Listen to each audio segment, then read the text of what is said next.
The Senate is now in session. Shall we pray?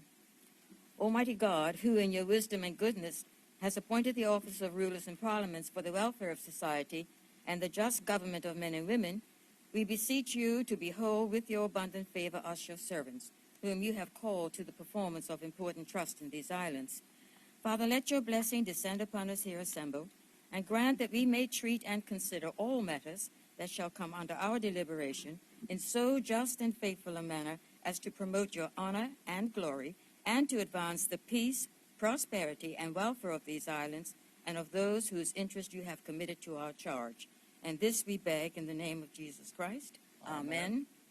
May the grace of our Lord Jesus Christ and the love of God and the fellowship of the Holy Spirit be with us all evermore. Amen. Please be seated. We will now have the oath of allegiance, and I would like to call forth Mr. Jerian Richardson to take the oath.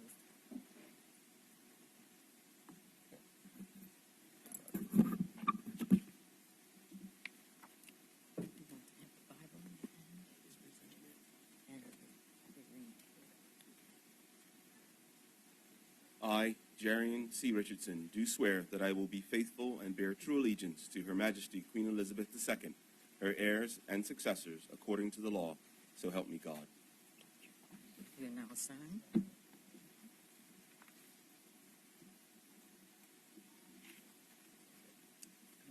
Thank you, ma'am. Thank you. Thank you. And I would just like to acknowledge the family of Senator Richardson in the gallery. Welcome to you all.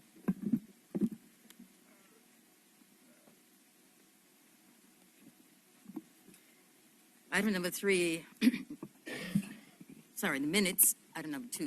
Madam President. Jardine, you have the floor. Madam President, I move that the minutes of the meeting of Wednesday, the 12th of February, 2020 be taken as read. Is there any objection to that motion? No objection. Madam President. Yes, Senator Jardine, carry on. Madam President, I move that the minutes of Wednesday, the 12th of February, 2020 be confirmed as a correct record of that meeting. Is there any objection to that motion? No objection. The minutes are confirmed. Thank you, Senator Jardine. Item number 3, messages. No messages, Madam President. Thank you, Clark. Item number 4, reports of committees. There are none. Item number 5, announcements. We have 2 announcements, the first one being the 2019 National Economic Report of Bermuda. Senator Campbell. Madam President, I hereby present for the information of Senate the 2019 National Economic Report of Bermuda as produced by the Ministry of Finance. Thank you. Second one is the Bermuda Educators Council Exemption 2019 to 2020 School Year Amendment Order 2020. Madam AG, Senator. Thank you, Madam President. Good morning. I hereby present for the information of Senate the draft order entitled the Bermuda Educators Council Exemption 2009 to 2020 School Year Amendment Order 2020 as made by the Minister responsible for education, acting on the advice of the Exemption Committee and under the provisions of Section 5 and 20, subsection 3 of the Bermuda Educators Council Act 2002. Thank you, Madam AG, Senator Kathleen Simmons, and Government Leader in the Senate. Item number 6, notices of motion, the Contributory Pensions Amendment of Benefits Order 2020. Senator Campbell, you have the floor.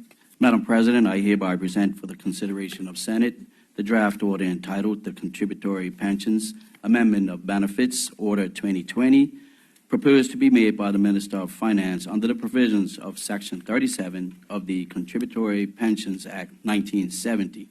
And I give notice that at a later point in the meeting, I will move that the said draft order be approved. Thank you, Senator Campbell. Thank you, Madam President. Item number 7, petitions. There are none. Before I move on to statements, I would just like to acknowledge the presence of the former Senator Nicholas Kemp in the gallery. Welcome to you, sir. Item number 8, statements. The first statement is the update on the medicinal cannabis licensing regime. Senator Kathleen Simmons, AG, you have the floor.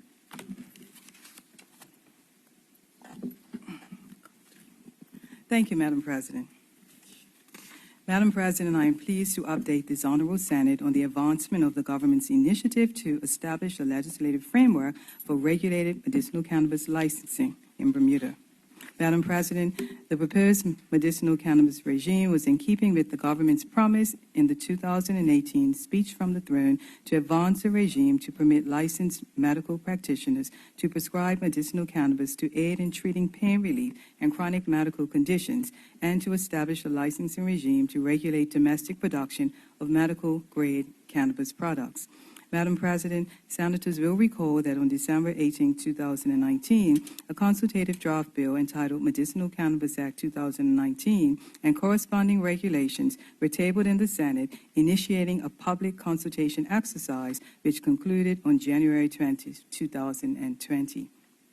Madam President, the draft bill provided for the establishment of a medicinal cannabis authority in accordance with international standards to regulate and oversee domestic cultivation, import for domestic cultivation, export, manufacture, research and development, and transportation of cannabis for medicinal purposes. It also made provision for lawful possession and use by inhalation of medicinal cannabis for patients as prescribed by a doctor. Madam President, public response to the consultative draft bill was unexpectedly low, with opinions supporting the scheme generally, with skepticism expressed about the need for a complex regulatory framework with its attendant costs. Respondents also queried why the government was not moving directly to a full regulation of the cannabis plant. However, after completing public consultation, it was clear that responses fell in line with existing data which showed public support to further reform cannabis laws. In particular, a 2018 national survey of attitudes towards drugs found that 58.6% of the public believe that cannabis misuse should result in compulsory education or treatment rather than legal consequences. 55.6% think that cannabis use should be a non-criminal offense with the penalty of a fine instead. 19% of the public said that cannabis use should result in no legal or other consequences. Only 26.9% of the public want cannabis use to remain a criminal offense subject to criminal enforcement, criminal penalty, and a criminal record. By comparison, the public was far more concerned about the harms to the public from drunk driving, with 86.1% in favor of seeing more severe legal penalties levied against drunk drivers. And Madam President, this was the Burden report, the Bermuda National Drug Framework. Network.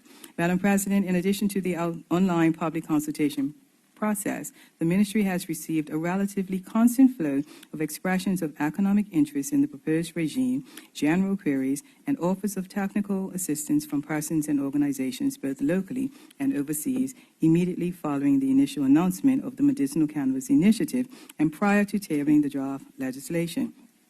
There is no doubt, Madam President, that the reform of our cannabis laws is both topical and timely. Madam President, it is important to note the government embarked on a staged approach to drug policy reform as outlined in the Progressive Labor Party election platform manifesto to decriminalize possession for amounts under 7 grams to ensure that young people are not prevented from future opportunities due to nonviolent drug possession, to allow licensed practitioners to prescribe their patients medicinal cannabis to address legitimate health issues and establish a regime for domestic medicinal cannabis production, and to commission a review of Bermuda's drug policy to examine ways to reduce drug abuse. Madam President, much progress has been made in delivering on the platform promises, as evidenced by the decriminalization of possession of under 7 grams of cannabis and the tabling of the medicinal cannabis bill. However, as a result of the public feedback, the data on public perceptions about cannabis, and the benefits of entering the global marketplace at this time, the Ministry of Legal Affairs has reassessed its policy position to expand the scope of the proposed cannabis reforms with the aim of creating a simplified, regulated cannabis framework, which includes regulating cannabis use and consumption, permitting personal cultivation and commercial cultivation. It is intended that corresponding economic benefits will be directly available to individuals with respect to commercial cultivation. Thus, instead of limiting the regulatory scheme to medicinal cannabis only, a new scheme is being designed comprising a more comprehensive regulated cannabis framework that rivals similar schemes in New South Wales, which is Australia, Canada, and parts of the United States. Madam President, it is advantageous to explore the feasibility of advancing a comprehensive regulated cannabis scheme at present, whilst our legislative attention is focused on cannabis reform. Jurisdictions first to the global marketplace can benefit from sustainable economic advantages, market dominance, and attractive investment opportunities. The market estimate for CBD, which is the non-psychotropic cannabinoid, alone is estimated by Forbes magazine to be worth $2.1 billion in global consumer sales in 2020. Consequently, Madam President, following endorsement by the Progressive Labor Party caucus of a regulated cannabis market, the Cabinet discussed the revised policy direction and the need for further and broader consultation with the view to tabling a revised bill in May. The revised bill, entitled Cannabis Licensing and Control Act 2020, will regulate all aspects of cannabis in accordance with the proposed expanded policy. The object of the bill will be to provide for a regulatory and licensing regime to regulate the local sale, import, export, dispensing, possession, cultivation, manufacture, research and development, and transport of cannabis and medicinal cannabis for certain purposes. It is proposed that licenses will be available for all of the authorized activities just mentioned, with 2 tiers of cultivation license. Tier 1, cultivation license for personal cultivation of cannabis, and Tier 2, which is a cultivation license for commercial cultivation of cannabis or medicinal cannabis. The new scheme differs from the former Medicinal Cannabis Bill 2019 by also achieving regulation of cannabis use and consumption, not in public places, controlled access for medicinal cannabis without the need for a complicated ID card scheme, which was under the previous bill, and a new category of license for sale of cannabis and or dispensing of medicinal cannabis. Madam President, a comprehensive licensing scheme will set stringent requirements for eligibility for licenses generally and the specific requirements and conditions for each authorized activity. Provisions for effective monitoring, inspection, and enforcement of the scheme by inspectors and police officers will be included in the bill. The instruments establishing the Cannabis Authority remain much the same under the new scheme, with the same division of powers between the minister and the authority as was presented in the consultation draft Medicinal Cannabis Bill. Madam President, the Cannabis Licensing and Control Bill will also clarify and enhance the law created by the Misuse of Drugs Decriminalization of Cannabis Amendment Act 2017. That 2017 amendment made it lawful for persons to possess 7 grams or less of cannabis, but did not permit use of cannabis or any other lawful activities. The proposed bill will contain provisions that allow persons to use or consume cannabis within their homes or in certain licensed premises. It is intended that regulated cannabis retail shops will open under licenses issued by the authority. Madam President, specifics of the regulated cannabis scheme will become available over the coming weeks as we embark on further consultation with key government stakeholders, including the Ministry of Health, the Department of the Environment and Natural Resources, the Department of Customs, the Department of Public Prosecutions, Bermuda Police Service, and the Department of National Drug Control. In addition, town hall meetings and focus groups will be used as sources to both inform and to capture input from representatives of different demographic groups. It is important that we strike the right balance as we liberalize cannabis laws whilst protecting the public as well. Consultation will therefore include consideration of age restrictions, offenses and penalties, and exclusion zones where any activities relating to cannabis will be prohibited. Madam President, I also mentioned in December 2019 that it would be unconscionable for the government to steamroll ahead with a scheme which provides economic opportunities for the few without considering accessible economic benefits for the many others who would typically be excluded. To this end, I want to reiterate that the new scheme promotes the same economic empowerment provisions and social policy initiatives that underpin the consultation draft Medicinal Cannabis Bill. The types of licenses available and the associated fees will open opportunities for small and medium-sized entities and startups with varying capital requirements. Madam President, a finalized Cannabis Licensing and Control Act 2020 will accomplish an agile regulatory framework that can continue to develop in line with contemporary influence of cannabis regulation schemes globally. In time, we can envisage a Bermuda-branded cannabis strain being developed for export and expansions in our tourism offerings to include cannabis-driven marketing, events, and dedicated public spaces for safe cannabis use. In closing, Madam President, I intend to keep senators abreast of the development of this initiative and look forward to fulsome engagement with all sectors of the public to inform the final content of the draft Cannabis Licensing and Control Bill and corresponding draft Cannabis Licensing Regulations and Cannabis Retail Shops Regulations. Thank you, Madam President. Thank you, Senator Kathleen Simmons, AG.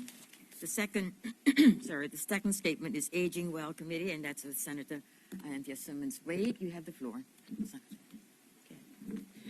Good morning, Madam President. Good morning.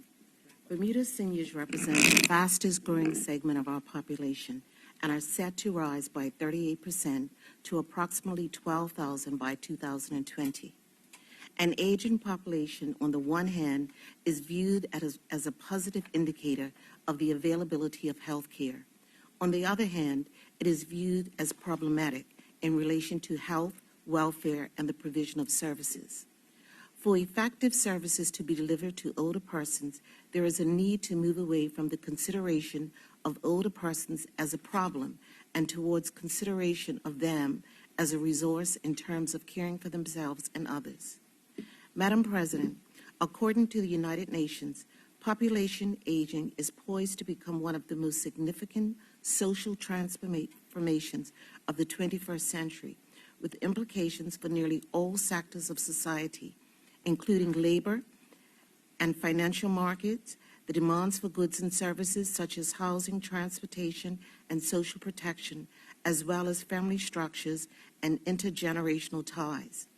Worldwide, countries are faced with the many challenges of an aging population, specifically having a major impact on publicly funded health and welfare services and also long-term care services and accommodations. Madam President, the PLP and their platform made a commitment to putting our seniors and vulnerable persons first. Every government has a responsibility to ensure that its senior population enjoys a quality of life that reflects the value we place on them as citizens. The PLP is proud to have introduced Future Care for our seniors to assist them in their golden years. The PLP will continue to ensure that our seniors are able to live in dignity. Madam President, the Aging Well Committee operates under the guidance of the Cabinet Office to focus on seniors and aging and will be responsible for reviewing and revising the Aging Well strategy. In December 2019, I was appointed by Premier Burt as the new chair of the Aging Well Committee. The committee's vision is for Bermuda to be a society for all ages that celebrates and prepares responsibly for the aging process throughout their life cycle. The Aging Well Committee is a government and private sector collaboration. It will also serve as a watchdog for residential care homes and nursing homes. They will also address the issue of senior abuse. Madam President, the following are Aging Wells Committee's 9 goals and their underlying beliefs. 1. Comprehensive planning and accountability. We believe that coordinated planning and oversight on the part of government and the community are required to fulfill the vision of Aging Well in Bermuda. 2. Strategic workforce development education. We believe that a strong age-based labor force is necessary to ensure quality of life for all people as population ages. 3. Employment and financial security for older adults and family caregivers. We believe that Bermudians should have access to employment and financial resources that meet their needs in their senior years. 4. Healthy aging. We believe that people must be supported to maintain, manage, or improve their health and well-being as they age, irrespective of income or health. 5. Aging well at home. We believe that all people should have access to suitable housing that enables them to age at home for as long as it is appropriate for their needs and circumstances. 6. Quality long-term care. We believe that all people should be able to access and afford an appropriate range of long-term services and supports that prioritize aging in place and promotes overall quality of life and well-being. 7. Accessible transportation. We believe that transportation is essential to participating in the community and should be accessible to all regardless of age, ability, and economic status. Safety and security for older adults. We believe that people should feel safe and secure in their homes, and communities are protected from abuse and neglect as they age. Intergenerational and inclusive communities. We believe that an intergeneration and inclusive community is one that actively respects, encourages, and supports the involvement of all people in its society, in its social, political, cultural, educational, recreational, and economic activities. Madam President, as our Premier Burt said, as a country, we have a moral and social responsibility to care for our seniors and ensure seniors that they have access to affordable health care, a decent place to live, and services that support them as they age. Seniors are an important segment of our community. It is not enough to say it, but we must demonstrate it by implicating and crafting policies and legislation that will provide care for those persons who are currently 65 and older and prepare for those who turn 65 in the coming days, months, and years ahead. Madam President, the Progressive Labor Party government has passed the following legislation, crafted policy, and is developing new legislation. Annual increase based on rate of inflation for pensioners, retirement age increased to 68 years old for civil servants, amendments to the Residential Care and Nursing Home Act 1999, no customs duty on mobility aids, appliances, and fittings for seniors, rest homes, and nursing homes, increase in war veterans' pensions, interest-free loans for home improvements for seniors, introduce future care for seniors, improved home care providers process for future care claims. They can qualify for reduced land tax, 50% off of vehicle license fees for qualified seniors, increased service at the Age and Disability Service Department, primary homestead exempt from stamp duty, charter of rights and responsibilities for the elderly and adults in need of long-term care and assistance, initiatives to reduce energy costs, proposed health care reform that will increase benefits, cap co-pays, and reduce out-of-pocket costs for health care, proposed amendment to the Cost of Living Commission Act, and amendments to the Bermuda National Pension Scheme, which will allow up to 25% of their account balance to be withdrawn, which will soon to come in effect. Madam President and members of the Senate, I wish to again thank the former chair of the Aging Well Committee, Derek Burgess, for his dedication to Bermuda seniors. I also thank government departments, rest homes, nursing homes, banks, grocery stores, insurance companies, pharmacies, gas stations, seniors clubs, churches, age concerns, and other groups, organizations, and individuals for their commitment by either working, volunteering, advocating, or offering discounts to our aging population. Finally, Madam President, I believe that Bermuda will rise to the challenge. Everyone has a role to play in supporting our aged population, including government, individuals, families, the private and third sectors. This is a community issue, not a political issue, and it will impact on all of us. It takes a village. Thank you, Madam President. Thank you, Senator Anthea Simmons-Wade. The introduction of bills, there are none. Excuse me, Madam President. May I ask a question in regards to that statement? We will deal with it, a question period on item number 12. Okay, sorry. You can ask your questions at that time. Item number 9, introduction of bills, there are none. Item number 10, first reading of public bills. The following public bills have been received from the Honorable House of Assembly and are now read for the first time. Their titles are respectively the EU Withdrawal Consequential Amendment Act 2020, the Public Holidays Amendment Act 2020, the Submarine Communications Cables Act 2020. And Senators, you are reminded that these bills will be taken up on the orders of the day. Item number 11, the first reading of private bills. There are none. Item number 12, question and question period. We will now entertain questions to the first statement, which was delivered by Senator Kathy Lynn Simmons, and that was the update on the medicinal cannabis regime. Would any senator care to ask questions on this statement? This is your opportunity to do so. No? Then we'll move on to the second statement, which is the one you've just heard, and that was the Aging Well Committee that was delivered by Senator Ianthea Simmons Wade. Would any senator care to ask questions on this statement? Senator Jones, you have the floor. Thank you, Madam President, and good morning to my fellow senators, and good morning to the listening audience. I just had one, after listening to Senator Simmons Wade give this update on the Aging Well Committee, I was just curious, how long has this committee actually been active?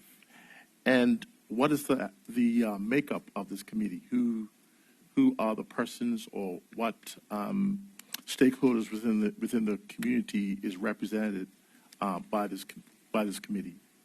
Thank you. Thank you, Senator Jones. Senator Simmons? The committee was initially appointed in 2017. Senator Simmons, can you pull the mic over? Sorry. Thank you. The members include individuals from finance, transport, financial services, Aging and Well Committee, individuals from the community. We have some ex officio members, a number of seniors, and in total there will be 11 members. I can give you more specifically who they are. Thank you, Senator Simmons. Would any other senator care to ask a question on this statement? No, then we'll move on to the orders of the day. The first order to be taken up is the second reading of the EU Withdrawal Consequential Amendments Act 2020.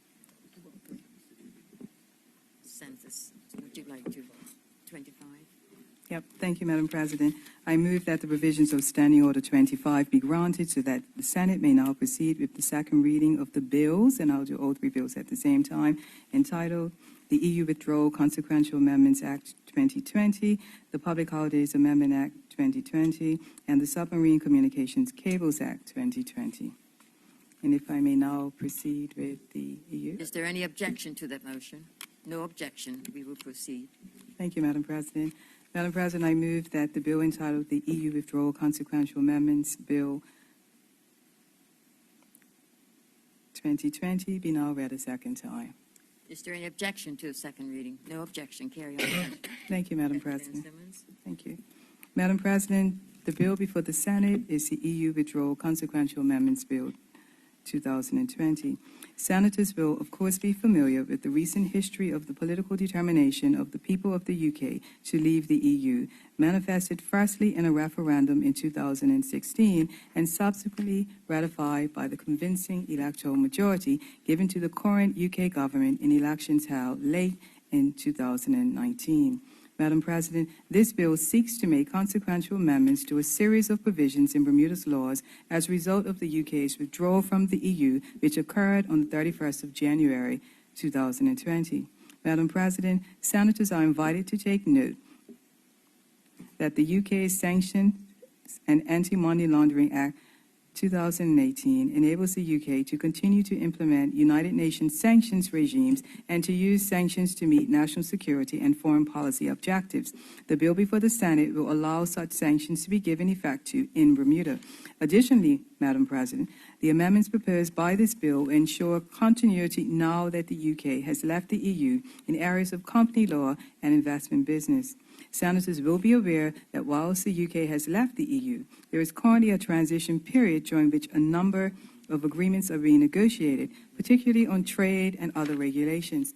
As such, there may be a need to make further amendments to Bermuda's laws to preserve our competitive advantage in financial services or to ensure that we meet international obligations.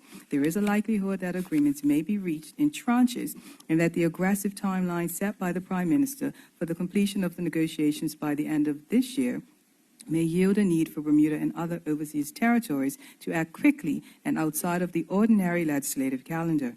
With this in mind, Madam President, this bill permits the Premier to make, by regulation subject to the negative resolution procedure, such further amendments as may be necessary or expedient in consequence of Brexit. Finally, Madam President, I would invite senators to note that the bill shall be deemed to have come into operation as at 31st January 2020 to accord with the UK's exit from the EU. Madam President, whilst the news may not feature daily or even hourly reports on Brexit scenarios any longer, this is new international ground, and as negotiators on both sides have found, there is much to do and a very short time in which to get it done. This bill will ensure that Bermuda is ready and able to adjust to whatever continues to be decided in this transition period, and will provide the framework for our continued responsiveness to this change in the relationship between the UK and the EU. Thank you, Madam President. And thank you very much, Senator Kathy Lynn Simmons, AG and government leader in the Senate. Before I open the floor to others to speak, senators to speak, I would just like to acknowledge the presence and welcome Mark Telemek, the Cabinet Secretary. Welcome to you, sir. Would any senator care to speak on this bill? Senator Jones, you have the floor. Yes. Thank you, Madam President. This particular legislation that is put before us this morning is necessary. It's important that it has a safe passage through these chambers. But I'm mindful of the fact that the Premier has sanctioned a Brexit committee that was supposed to have met as early as last year. And the reason I bring it up, because we all know that within our community, there's lots of questions that are arising. Although the UK and the EU are in a transitional period, of course, the questions that we hear and are bombarded with on a regular basis, of course, the passport issue with the transition of the UK coming to the EU. Of course, people are asking, can I still have free passage into Europe?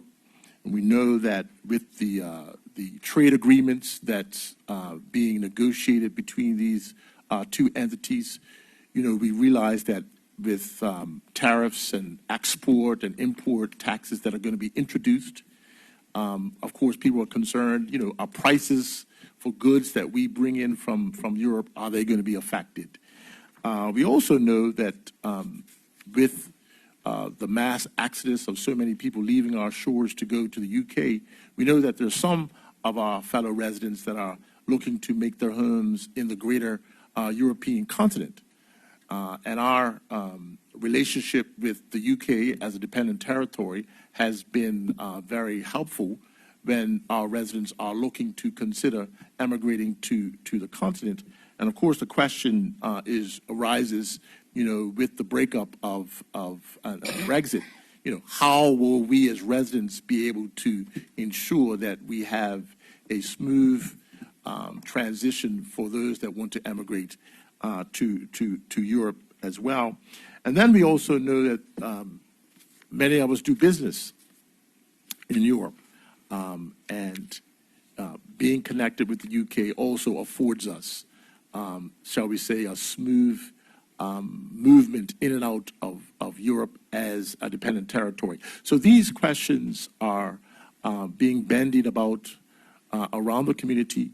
We do, as I said, understand that the Premier has mandated this Brexit committee actually meet. I understand that has not happened heretofore, and so I would encourage the government to light a fire under those participants so that they can start to meet and so that information can be given to the community that have many questions. But notwithstanding those few points, Madam President, we are in full support of this particular legislation. Thank you, Senator Jones. Would any other senator care to speak on this bill? No, then Senator Kathy Lynn Simmons, you have a response. Thank you, Madam President. Just a few comments in response to Senator Jones. Firstly, appointments to the Sanctions Committee will be finalized in the coming weeks. The passport rights are actually unaffected. And lastly, I'm trying to read my esteemed colleagues. Trade is under discussion as per UK U.S. and EU talks. And finally, Madam President, I will invite Senator Jones to return to this chamber with figures, if he can, which relate to the mass exodus of persons leaving our shores. Colleagues, senators will all be aware that persons leave Bermuda for various reasons, from educational reasons, employment reasons, and other opportunities generally. So this is a constant refrain that we hear, but I've never heard it described as a mass exodus. So I'm quite interested in the figures, if the senator will please provide those. Thank you, Madam President. Thank you. With those comments, Madam President, I move that Standing Order 26 be suspended with respect to this bill. Second reading first. That the bill be read a second time. Thank you. Is there any objection to the second reading? No. Carry on, Senator Catherine. Thank you. And now I will move that Standing Order 26 be suspended with respect to this bill. Is there any objection to that motion? No objection. I move, Madam President, that the bill be now read a third time. Is there any objection to the third reading? No objection. And finally, Madam President, I move that the bill do now pass. It has been moved that the bill do now pass. Is there any objection to that motion? No. And the bill is passed. Thank you, Madam Senator President. Kathleen Simmons. We'll move on to the second item, and that's the Public Holidays Amendment Act 2020.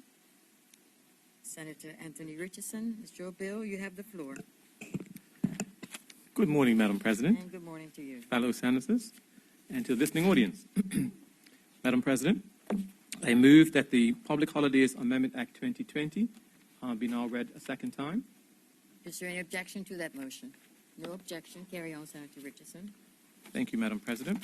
Senator Anthony Richardson. We have two in there. Carry on. Yes, Madam President. Madam President, I am pleased to introduce the bill entitled the Public Holidays Amendment Act 2020. Madam President, Cutmatch is undisputed as one of the most important and popular holidays in Bermuda, in the Bermudian calendar. Cutmatch is currently comprised of two consecutive holidays, Emancipation Day as the first day of Cutmatch, and Summer's Day as the second day of Cutmatch. Madam President, this holiday has a rich history steeped in the efforts of Bermuda's Black Lodges, the Friendly Societies, to help build and lift our community during the post-emancipation era. One of the efforts was the introduction of a game of cricket between the lodges, and this came to symbolize this important moment in the Bermudian story. It is why the Cutmatch holiday has been formally paired with Emancipation Day as a way of observing this essential point in our history. Madam President, national days are an important part of our cultural identity. What we celebrate and how we celebrate speaks directly to who we are as a people. Bermuda's Emancipation Day, as established by the 1833 Act for the Abolition of Slavery, which came into effect in 1834, commemorates the abolition of a system under which people of African descent on this island were, for centuries, not recognized as citizens, but rather as property, legally bought and sold, and forcibly worked for the benefit of others. Madam President, our national hero, Mary Prince, is recognized on the world stage for the crucial role she played in the abolition of slavery throughout the British Empire by telling the painful story of her life as a slave. It is only fitting, therefore, that the second day of Cutmatch be renamed for her. Madam President, the origins of Cutmatch lay squarely in an observance of emancipation, and by returning Cutmatch to the observation of emancipation and the abolition movement that it was always meant to be, we show both a respect and understanding for that pivotal moment in our history as Bermudians. Our complete history must be understood. Madam President, you'll also be aware of another premier event in Bermuda, notably Bermuda Day. It features as part of Heritage Month not only the marathon race, but the very popular parade, Bermuda Day, which was born out of the Pitt Commission report of 1978, is widely considered the first day of summer when we all go swimming. First featured the Bermuda Day Parade in 1979. The parade remains a steadfast celebration featuring dance groups, bands, majorettes, decorated floats, and gumbe troops. Madam President, Bermuda Day is also known as the May 24th holiday, which can cause confusion as at the moment the holiday is held on the last Friday in May, which can result, as it did in 2019, where the last Friday in May was the 31st of May and the 24th of May was the previous Friday. The amendment I bring today to make Bermuda Day the last Friday before the last Monday in May will ensure that where the 24th of May falls on a Friday, that day will be the public holiday. The next one will actually occur in 2024. Thank you, Madam President. Thank you, Senator Richardson. Would any senator care to speak on this bill? Senator Robinson, you have the floor. Thank you, Madam President. Good morning to my fellow senators and to the listening audience. First of all, I would like to state that I am in support of this bill. I do believe that Mary Prince represents a part of our heritage and history that we should honor and definitely keep in our minds. I do want to make sure that I put forward, though, that with history and appreciating history, we must also make sure to look forward to the future and to make sure it is an inclusive one. So what I want is for this Mary Prince change to not only be a chance for us to educate our future generations on the struggles and sacrifices that she made in order for us to have a better life, but also to take it to educate those who may not know, and also to educate those who may not be within that particular community. And it's no surprise and no doubt in anyone's mind that we do have a racially divided society right now. And what I don't want to see is that going forward, there is any sort of political weaponization of that racial divide as it has been in the past, not by any particular government, but since the dawn of time within politics in this country. So with those reservations, I want to make clear that I do support the change, but I do want it to be one of inclusion. So going forward, every member of Bermuda can understand the full history of our country and that it be used as a unifying factor and not one of divide. With those comments, Madam President, I've finished. Thank you. Thank you, Senator Robinson. Would any other senator care to speak? Senator Michelle Simmons, you have the floor.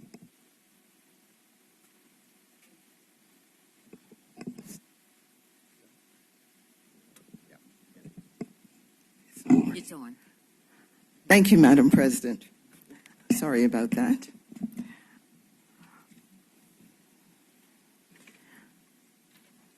We probably all agree, Madam President, that Mary Prince deserves to be a Bermuda national hero.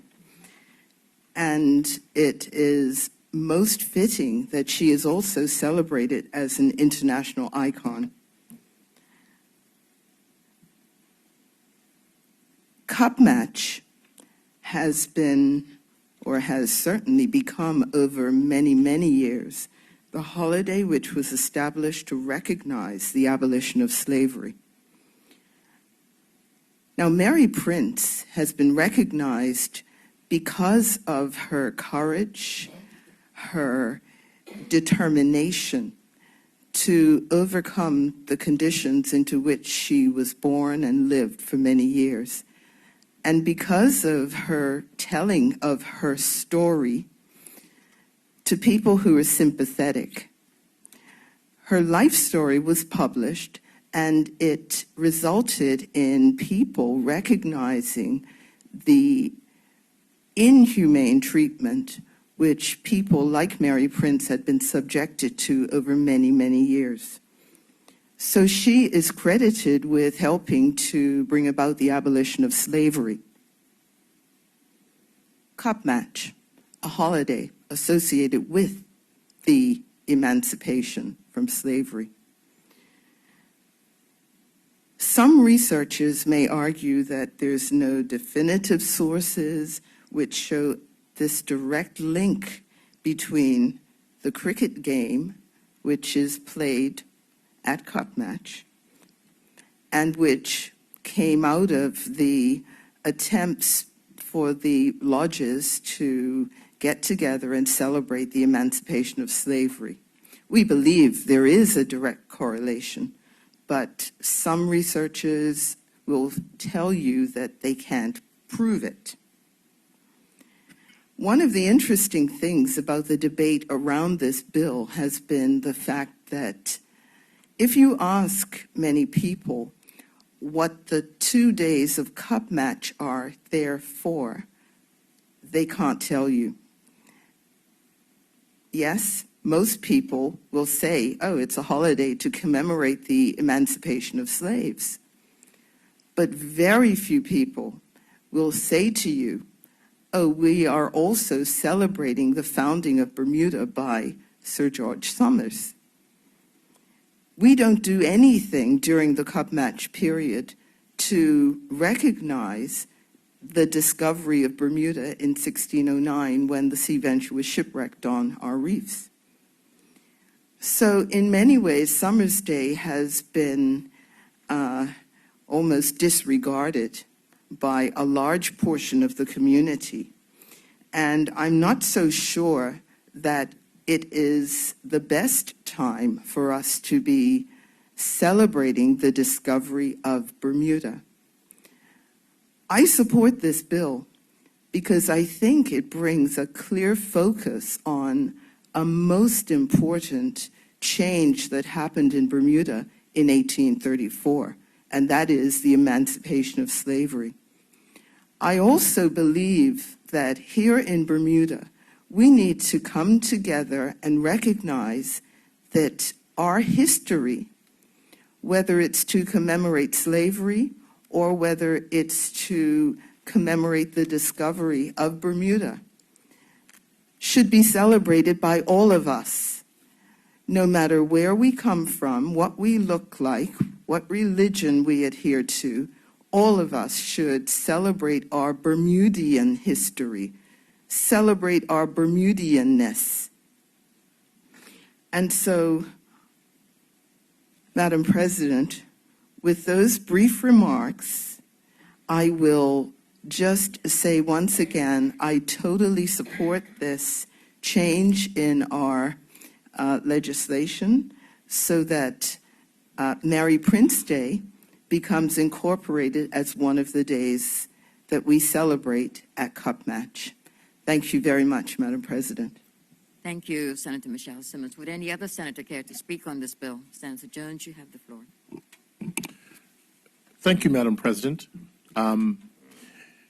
This particular legislation afforded me the opportunity to do some further research on the life of Mary Prince.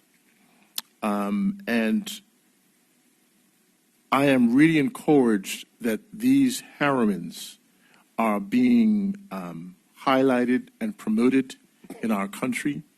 It is a critical part of our history.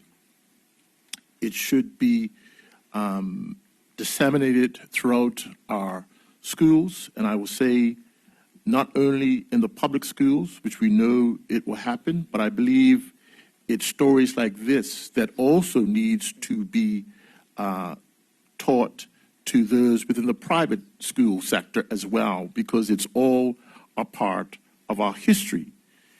Now, I quite agree that the coupling of the two-day holiday, one being Emancipation Day and the second day being Summer's Day, would have been a marriage made in hell, because the two don't really coincide with the other. Probably not. And of course, we've heard comments within the community about the fact that the founder of Bermuda, Sir George Somers, being that he was a slave owner himself or participated in that dastardly industry, made for a very, shall we say, an uncomfortable joining of these two holidays at the hip. But be it as it may, Madam President, I really, I had to look at this legislation, and I looked at the fact that Sir George Somers was a very important hero to this country. We know his story, and as I've been in the Senate, I'm sure that all of you know that my day job is driving the minibus, taking tourists around the country. And one of the highlights of my tour is to go into the quaint historical town of St. George. And of course, along that route, I would drive by the statue of Sir George Somers. And I would have a pre-scripted talk and tale of Sir George Somers. I'll talk about his accomplishments. I'll talk about the fact that he came across the Atlantic and a hurricane blew him on the shores of Bermuda. I would talk about the fact that how his ingenuity and his ability to keep people together that I'm sure were at wit's end was able to, in 10 months' time, build another ship, build 2 ships, and go down to Jamestown. We all know the story. It's a great story. And then near the end of my illustration of this incredibly decorative, adventurous man, I would say, and Bermuda has afforded this founder of our country a day, a holiday, the second day of Cup Match. We celebrate Summer's Day. I'm going to have to remove that last sentence from off of my script. And one would think that at first blush, the founder of this country, the hero that braved the hurricanes, that has his name etched in the annals of the beginning of 2 early communities in the New World, Jamestown and St. George. The town of St. George that's named after Sir George Somers. At first blush, one would say to yourself, our hero, Sir George Somers, is being put in the dump heap of history. And no longer is he going to have a day that's going to be set aside to celebrate the founding of Bermuda. Now, as much as I have said earlier, I agree with raising the profile of Mary Prince. It saddens me to think that no one thought to find an alternative means or day to celebrate the founder of this country. Now, we all know and understand the racial undertones of slavery and how it still reverberates in our country today. But I would like to think that the scars and the injustices of the past, although an integral part of our history, is not the single most important thing that defines us. It saddens me at times that some people use our racial past, the racial discourse and injustice of the past, use it as a tool, weaponize it to get one race against the other. And so when we look at the move that's being made by this government to change the day to another name, to remove Sir George Somers off of this day, I would pause and throw out a suggestion to the government, this caveat that in our move to elevate Mary Prince to have a holiday in her name, that we look to see what we could do for good old Sir George Somers, if not for anything else, to continue to celebrate this champion, this hero, this discoverer of Bermuda. And we know that when he came here, there was no blacks here, there were no whites here, there were no Portuguese here, there were no Filipinos here. The only persons, the only species that were here, there was only 3. There were pigs, there were cows, and there were skinks. For those of you in the listening audience that's possibly under the age of 30 who may not know what skinks are, we call them lizards today. That's all that was in this country. And he, along with 150 other passengers, were shipwrecked on this island and from those early beginnings, from those humble beginnings, we have a wonderful civilization, a wonderful island known as Bermuda. You know, it makes me stop and think that if one day Bermuda had brought a couple of more friends of his to Bermuda, we would have all been speaking Spanish as our mother tongue. But as fate would have it, this admiral from England by the name of Sir George Somers, by providence, came to this island and created an English colony. So, Madam President, as much as I understand why and the impetus of changing the name of this particular holiday from Summer's Day to Mary Prince, I do support it with reservation, with the hope that this government will look to re-elevate Sir George Somers in a appropriate way where he does not lose his status as the founder of Bermuda. Thank you, Madam President. Thank you, Senator Jones. Before I move on and ask if anyone else wants to, I'd just like to acknowledge the presence of the Permanent Secretary, Mr. Christopher Farrow, from the Ministry of Labor, Community Affairs, and Sports. Would any other senator care to speak on this bill? Senator Campbell, you have the floor. Thank you, Madam President. Madam President, I would suggest to my Senate colleague who just finished speaking that there are still remnants of the injustices of the past, which then makes them injustices of the present. And yes, we should continue to work to overcome and eliminate those injustices.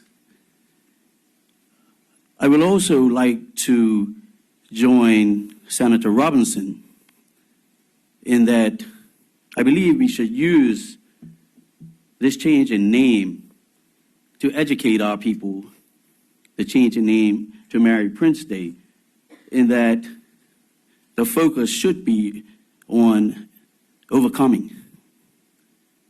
Through determination, perseverance, no matter what your circumstances at birth, you can overcome.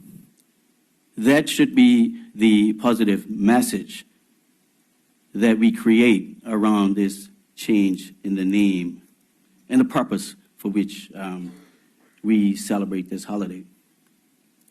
If I move to Bermuda Day, I support this move because what it does, in my opinion, it presents the Bermuda Tourism Authority with an opportunity to market Bermuda around, I believe it's the Memorial Day holiday in the U.S., and have them come here for a 4 or 5 day weekend. So I wholeheartedly support that move as well. And with those brief comments, Madam President, I will end, and thank you. Thank you, Senator Campbell. Would any other senator care to speak on this bill? No. Senator Kathy Lynn Simmons, AG, you have the floor. Thank you, Madam President. I'd like to first of all commend my colleague, Minister Fogo, and her team for bringing this legislation today, this bill today. And I would like to think that this is the first of many steps that are necessary for us to acknowledge and appreciate our heritage. I listened with great interest, as usual, to comments of senators, and I normally save my comments for motion to adjourn, but I'll speak because they touch a note with me in terms of the uneasy and unhappy relationship we have with our history. So Black people have this tendency to almost deny that we are Black. And we tend to almost run down the rabbit hole whenever someone challenges the collective narrative at any time that speaks to our history or any form of Black empowerment. That's something that we have to actually stop and get used to. My colleague, Senator Jones, talked about the scars and injustices of the past. It cannot be the single thing that defines us. We actually are the sum total of our history, and not only our personal history, but the history of our race. And this is something that we turn away from. This is something that we acknowledge, and we get from it the strength that actually helps us to be stronger as a people and as individuals. So as Mary Prince withstood great adversity in her life, the lesson for me as a black woman and for other black people is that, you know what, we actually survived this stuff. So the acknowledgement of our history is important because it actually strengthens us as we work and live in a construct that's not much different from what she actually endured. So, Madam President, go back to our history. In 1834, we were emancipated. We were emancipated physically. Our emancipation continued because the very construct in which we work today, I mean the legislature, was used as a tool to enact various legislative measures that made sure that our economic interests were always subjugated to those of our masters. And if persons are interested, and I'll speak on this on another occasion, we have all sorts of interesting history that's been written about in other countries with regard to reparations that were paid to slave owners to make sure that they did not have an economic disadvantage by losing their slaves through emancipation. And that wealth that was generated through reparations actually forms the basis of some of the greatest industries that we have across the region. So we must learn to embrace our collective history, to learn from it, to be empowered by it, and not look at it as something that we run away from. It's an interesting and empowering dialogue that I absolutely enjoy continuing to learn about. So to my colleague who is just mortified that that Summers is taking a back seat, when you have a majority population that needs to be uplifted and will be uplifted by this government and future governments that are formed by the Progressive Labor Party, that's almost laughable. When I came back to Bermuda some time ago, I decided to go to our National Library, and I was told that there was a museum there. And so I wandered into this museum to be met by this little white Englishman, and for the life of me, I thought that I was in a foreign jurisdiction because there was nothing in there that spoke to our history. And I also remember when the CPA group came here, and the clerk to the legislature and I had the wonderful fortune of going on an island bus tour with the group, and they were basically from the Caribbean region, and so we happily, went on the tour.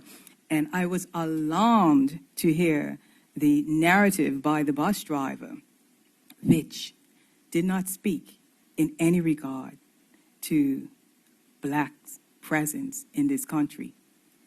And we were astounded, embarrassed, and horrified that this was representative of Bermuda. So much so that when we got to the West End and we were passing Woody's, the bus occupants cheered. Because as we all know, Woody's is a watering hole and restaurant for black people who generally hang out there and have a good time. And they were so excited because in a country that has majority black population, they were finally seeing some evidence that we actually are on this island in a meaningful way.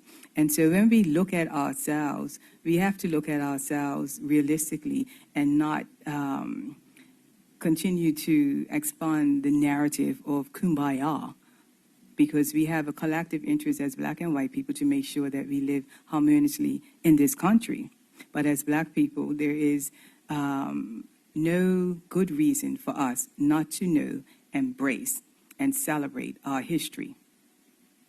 And as I said, I will speak to this on further occasions, but to my colleague, our history does in fact define us, and it actually makes us stronger.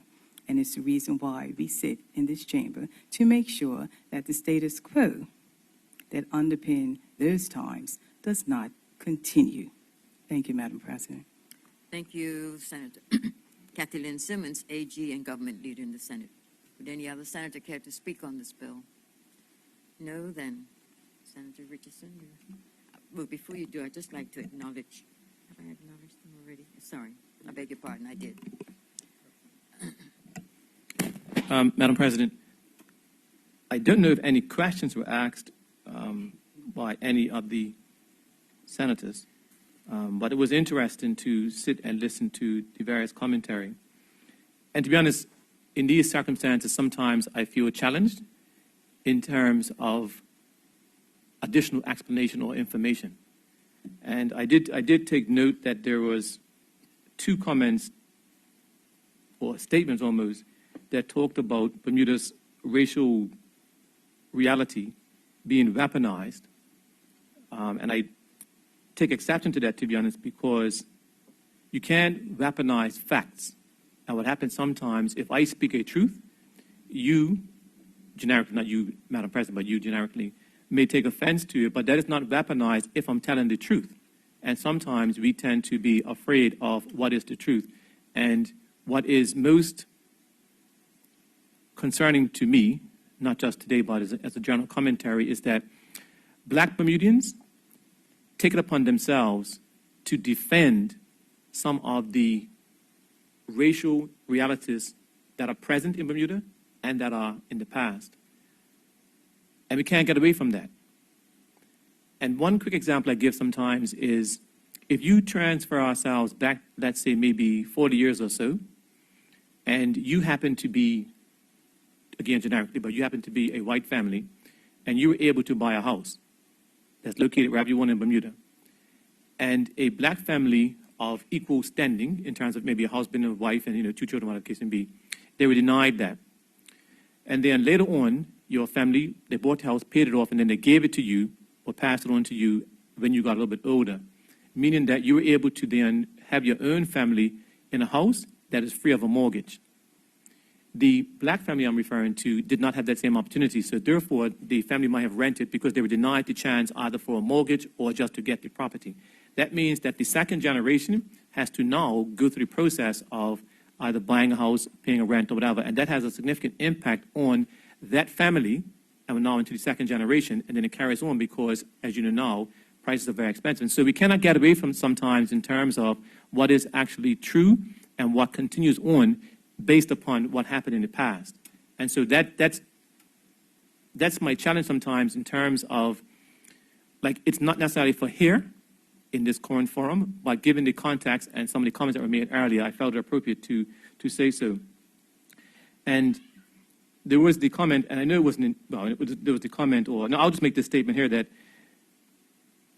sometimes we describe slavery as being inhumane.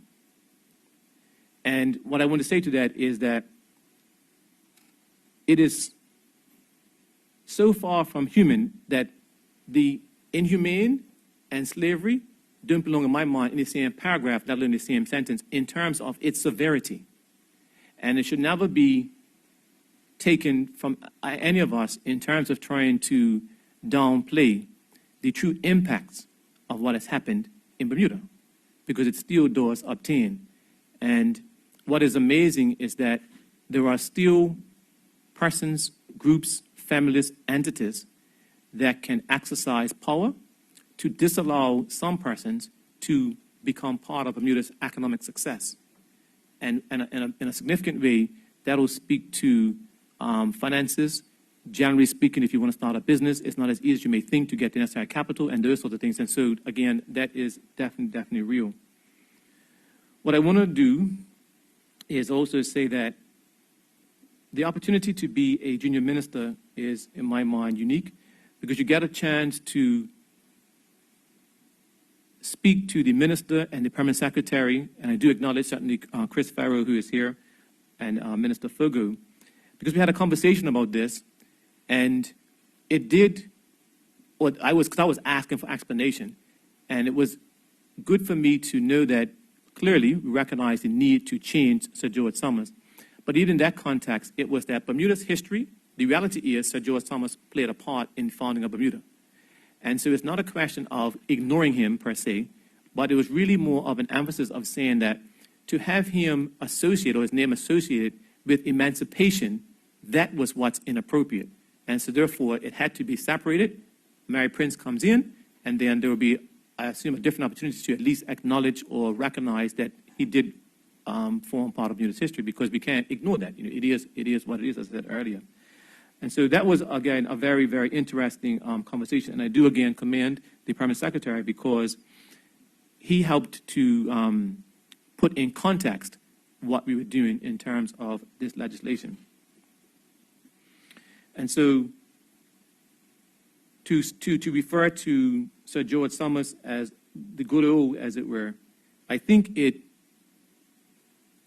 does a disservice to the reality of, of Bermuda's history. What I will say, in the context of the Bermuda Day in particular, is that we very often get concerned when you have any event and you can just glance and see, okay, fine, how is it supported, racially, black or white, whatever. And as a proud past participant in the annual Bermuda Day race, I believe that that is probably the single activity whereby we all come together. Because if you run from whether it be Somerset or St. George's, and as you get to various points, you see everybody there, and it's a significant encouragement when people clap, sometimes call your name to go through. And I think, for me at least, that is probably the most unified celebration that we have in the morning. In the afternoon, it switches up, because you don't see the same balance when it comes to the actual Bermuda Day parade. That's for sure. And so, again, I would say that the marathon aspect of that is unique.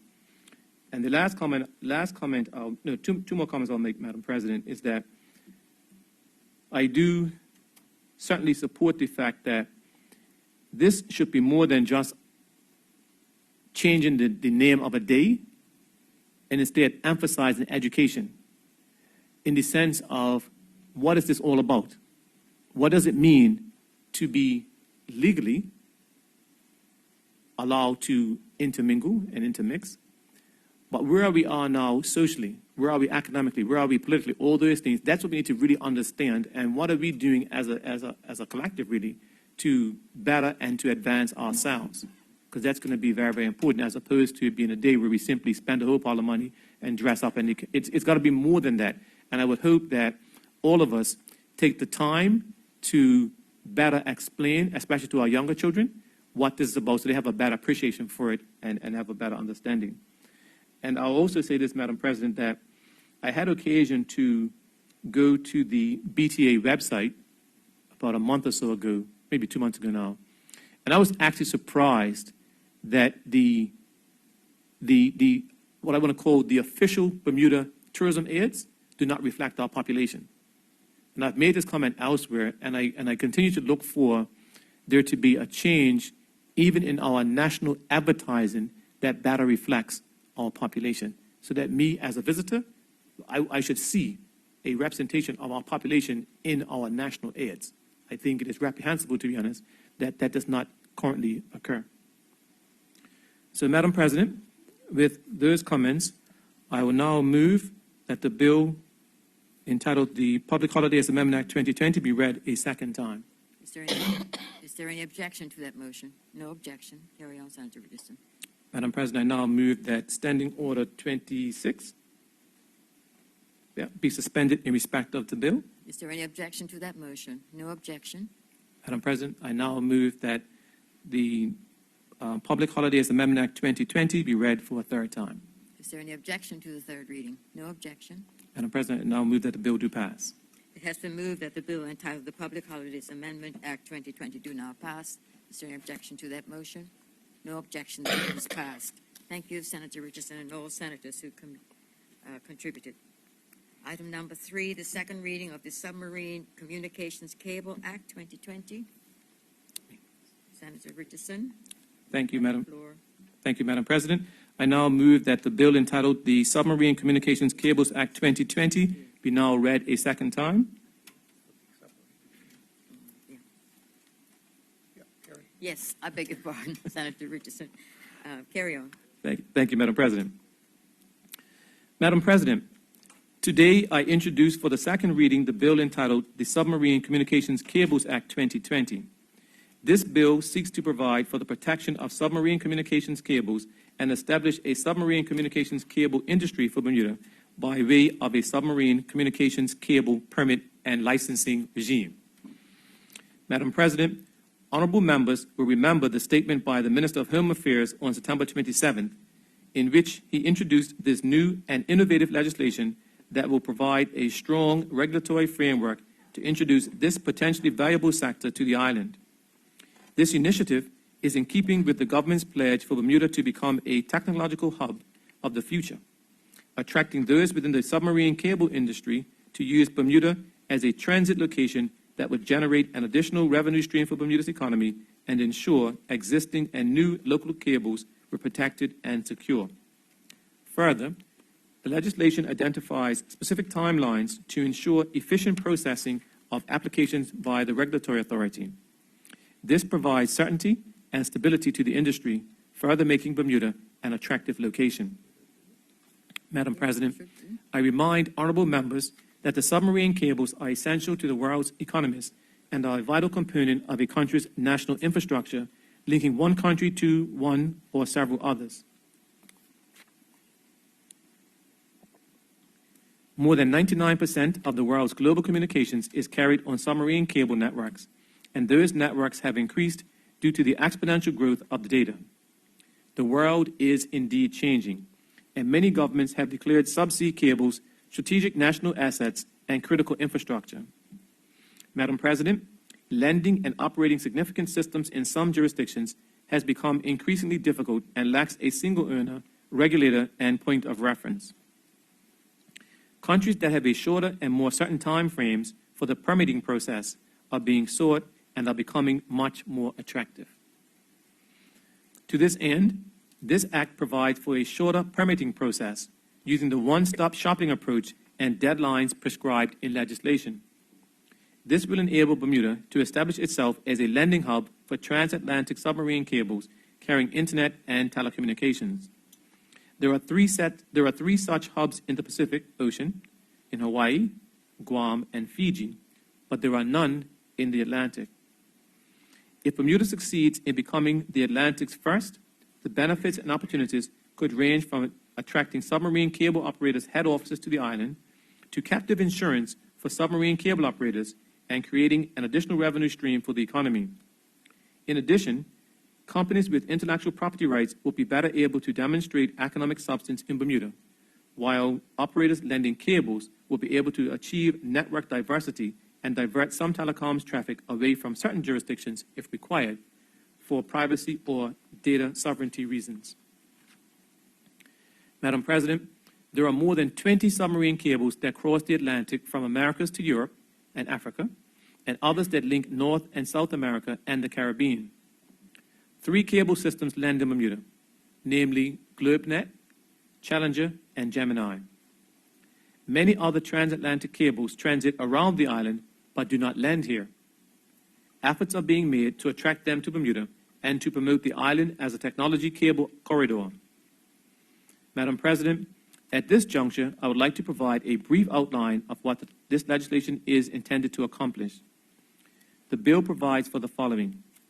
A, outlines the purposes of the Act, including promoting investment in the submarine communications cable sector and in communications-reliant industries, thereby stimulating the economy and employment, enhancing the protection of submarine cables in Bermuda waters, enhancing Bermuda's international submarine communications cables connectivity, laying the groundwork for further development of the submarine communications cable sector and promote its orderly development, and 5, encouraging the development and maintenance of resilient and fault-tolerant submarine communications cables infrastructures.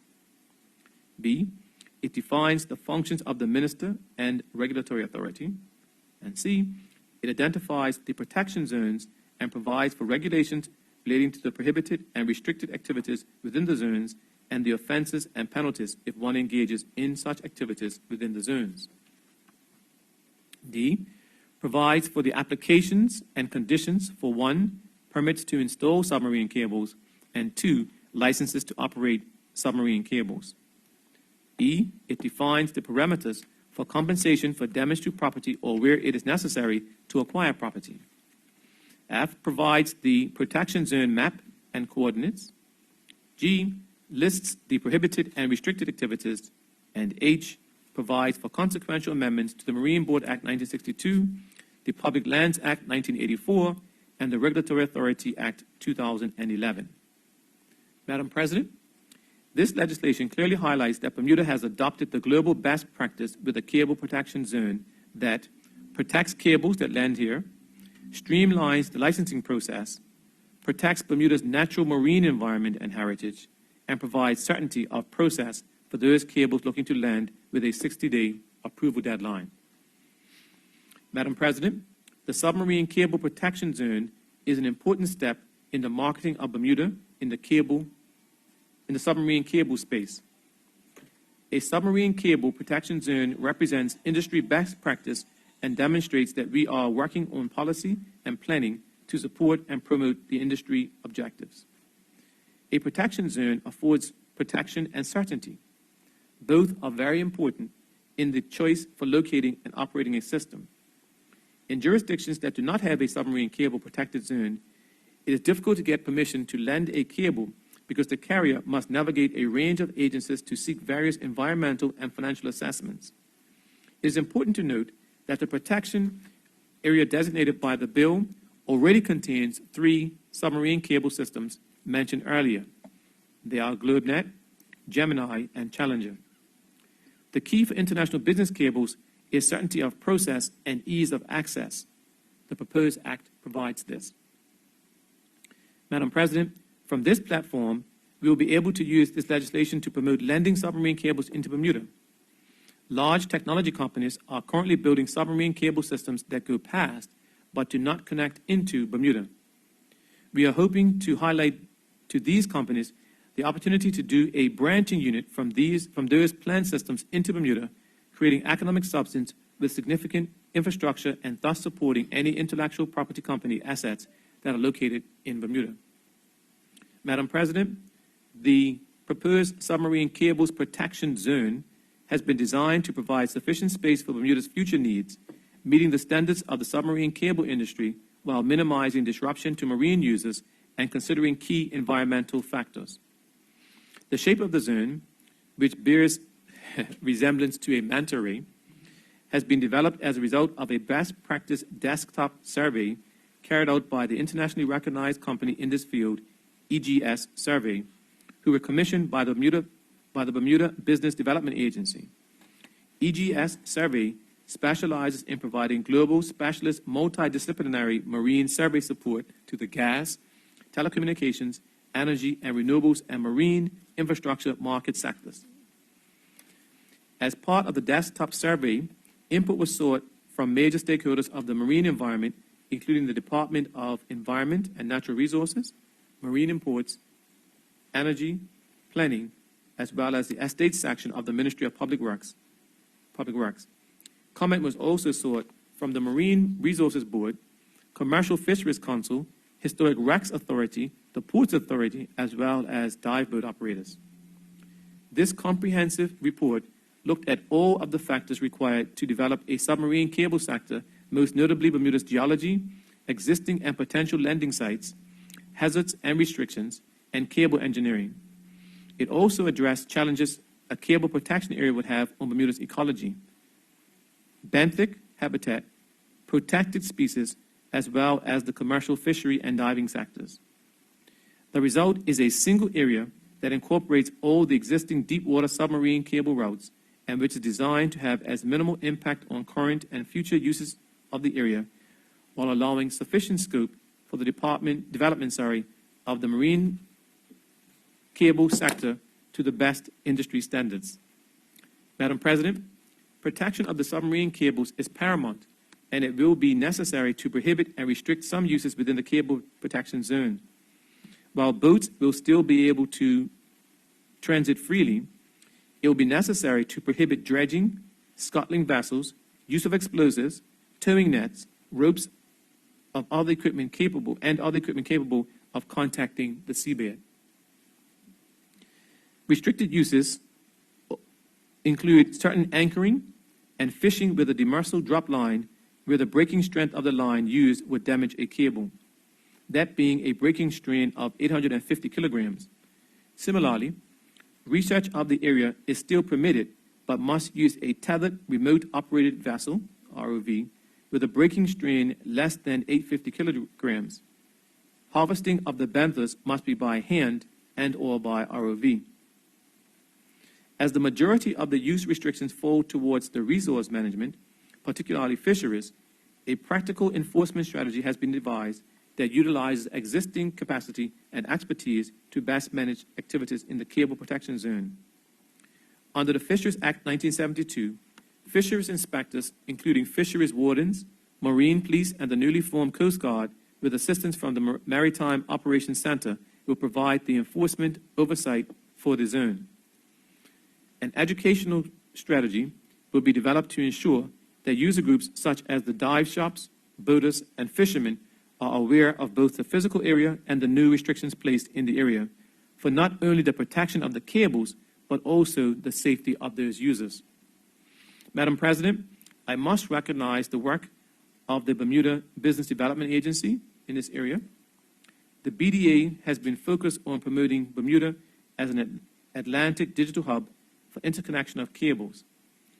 Marketing by the BDA has commenced targeting key technology infrastructure players who build submarine cables and other supporting companies in the submarine cable industry. Madam President, Ms. Fiona Beck and Mr. Kyle James recently attended, on behalf of the BDA, the Pacific Telecommunications Conference, which was held in Hawaii from 19th to 22nd January 2020. This conference was attended by 7,000 industry leaders from around the world. Ms. Beck held meetings with representatives from Google, Facebook, Amazon, and Microsoft, promoting the potential for Bermuda to become an Atlantic digital hub for the submarine cable industry. This bill provided an opportunity to signal the government's intentions to enter the submarine cable industry and promote Bermuda as the Atlantic digital port. Madam President, this legislation is intended to put Bermuda back on the submarine cable industry map by promoting Bermuda as a jurisdiction of choice for cable submarine companies to have their head office located here. Honorable members will be aware that companies like Southern Cross Cable Network and Australia-Japan Cable currently have their head office located in Bermuda. These companies have people on the island, employ Bermudians, and use our head office support services. We aim to attract similar submarine cable companies to the island. Madam President, you can easily determine from the brief that is very detailed, and I want to especially commend those who are in the Senate chamber right now, Mr. Brian Eaton and Ms. Rosie Azar, because each of them took the time to go through in some detail with me to make sure I understood the implications of this bill. And as happens, we went back and forth, asked several questions, and they were very, very efficient in providing responses. And so with that, Madam President, I now move, I'll pause. Thank you, Senator Richardson, and I'm glad you mentioned both the Permanent Secretary, Ms. Rosie Azar, as well as the Parliamentary Counsel, Brian Eaton. And welcome to you both on behalf of the Senate. Would any senator care to speak on this bill? Senator Jerry Richardson, you have the floor. Thank you, Madam President. Good morning, Madam President and fellow senators and the listening public. I'd like to congratulate the government for attempting to diversify and strengthen the economy with this bold piece of legislation. The points that I raise and the questions that I raise are not in any way intended to take away from that effort, given the significance of it, but it's certainly to clarify and perhaps enhance upon their accomplishments. We're well aware that the introduction of a new regulatory framework is no small thing, especially at this stage in the process when we're looking at the primary legislation. It is incredibly difficult, even at this stage, to conceive of and draft technically accurate legislation. Having taken that step and having moved so far as to begin to entertain overseas entities with this new framework, I'd like to ask about the development of the regulatory framework in practice and the implementation and the day-to-day aspects. We've just, Senator Richardson had spoken to streamlining the applications process, for example, but obviously there's more that goes into regulation than that. And we've had some experience with implementing new regulatory regimes and recognizing that it's during the implementation phase that the devil is in the details and we run across problems. To that end, we have a regulatory authority that is already tasked with overseeing key industries in Bermuda, and those industries are not insignificant. Energy is a developing space, especially in renewable energy sources. Our distribution network, our energy generation, even the acquisition of significant players in the industry are all very difficult items to deal with on the part of the regulatory authority.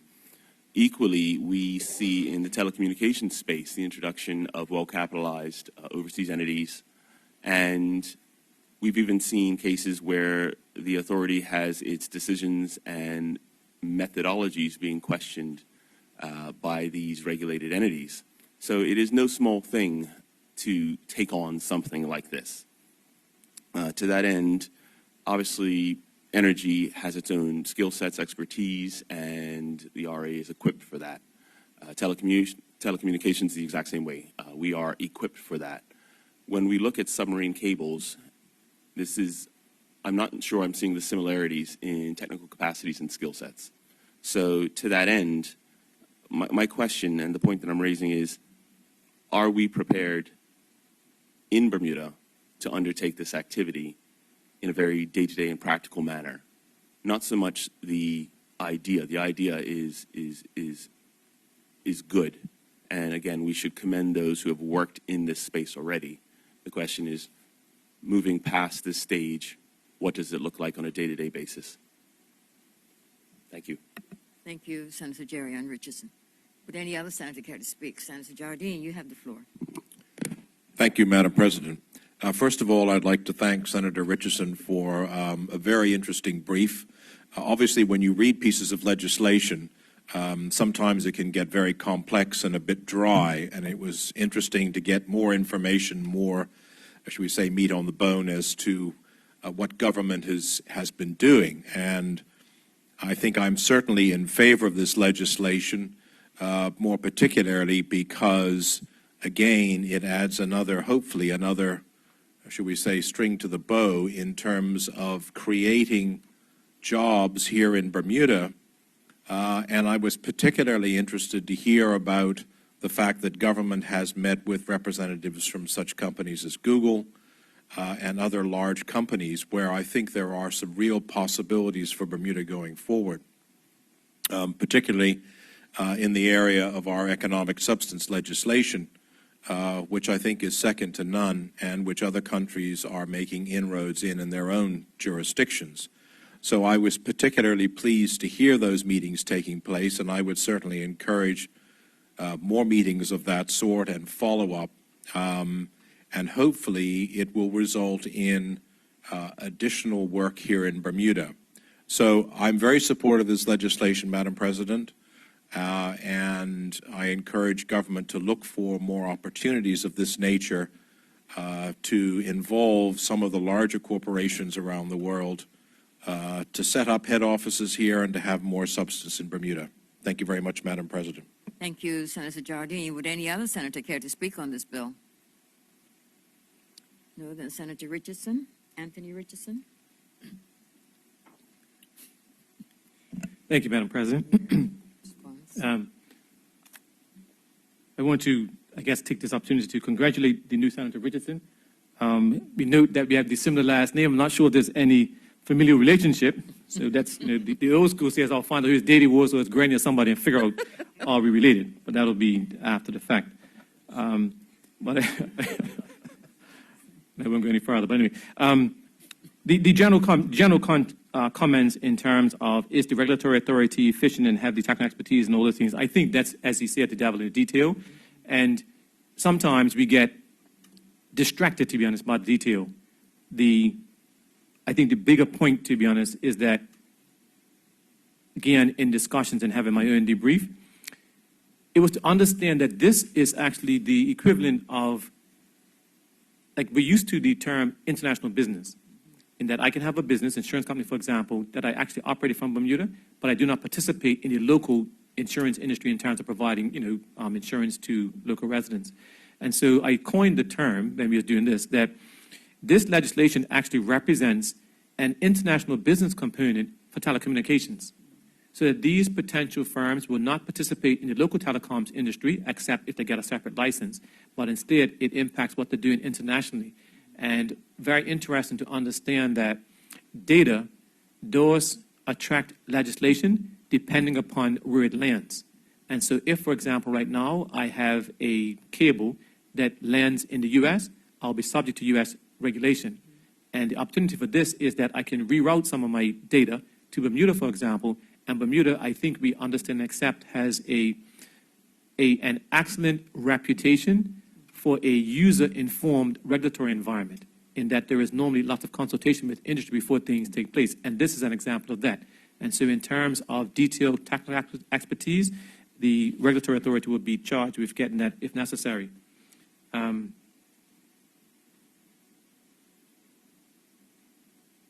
And to add specific comment, the regulatory authority has been an integral part of this whole process, and they do have some expertise. And as I said earlier, the idea would be to engage consultants if a higher level of expertise is required than currently exists. And as we all, well, many of us know, that is the standard practice. And so I'm excited, to be honest, to understand it and to have a better appreciation for how this will impact Bermuda. And Senator Jardine commented in terms of the economic substance impact.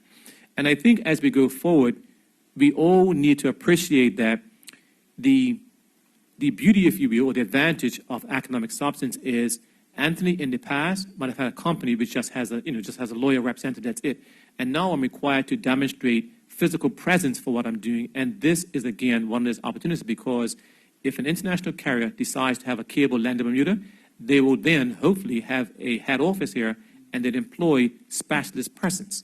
And then from that, of course, we have the knock-on effect in terms of if someone's in Bermuda, they need to live somewhere, they need to eat, they need to do all kinds of things, and that's when we start to have the impact. And so this does meet the government's objective in terms of providing a potential alternative revenue stream for the country, and by doing so, improve the economic activity in Bermuda. And so with those comments, Madam President, I think I've covered everything. Yep. I now move that the bill entitled the Submarine Communications Cables Act 2020 be now read a second time. Is there any objection to that motion? No objection. Carry on, Senator Roots. I now move, Madam President, that Standing Order 26 be waived for this bill. Is there any objection to that motion? No objection. Madam President, I now move that the Submarine Communications Cables Act 2020 be now read a third time. Is there any objection to the third reading? No objection. Thank you, Madam President. I now move that the bill do pass. It has been moved that the bill entitled the Submarine Communications Cables Act 2020 do now pass. Is there any objection to that motion? No objection. The bill is passed. Thank you, Senator Anthony Richardson. Thank you, Madam President. We now move on to the fourth item on our agenda, and that is the consideration of the draft order entitled the Contributory Pensions Amendments of Benefits Order 2020. Senator Campbell, it's your bill. You have the floor. Thank you, Madam President. Madam President, I move that Standing Order 71-2 be suspended so that the Senate may now proceed with consideration of the draft order entitled the Contributory Pensions Amendment of Benefits Order 2020. Is there any objection to that motion? No objection. Carry on, Senator Campbell. Madam President, I move that the Senate do now take under consideration the draft order entitled the Contributory Pensions Amendment of Benefits Order 2020. Is there any objection to that motion? No objection. Carry on. Madam President, I am pleased to present the Contributory Pensions Amendment of Benefits Order 2020 for the consideration of the Senate.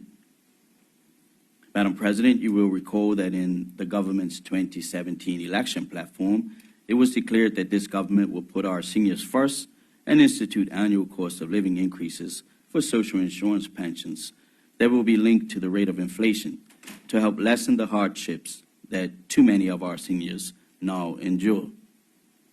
Madam President, social insurance benefits paid from the Contributory Pension Fund provide a first-tier or basic pension, which should be supplemented by a second tier or occupational pension.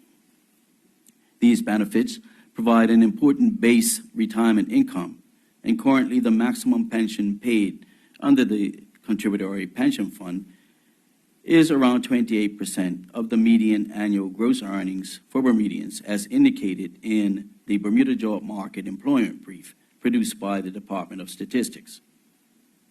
Madam President, the purpose of the order is to increase pensions and other benefits under the Contributory Pensions Act 1970 by 1.2%, backdated to August 2019, when increases are typically made to the benefits.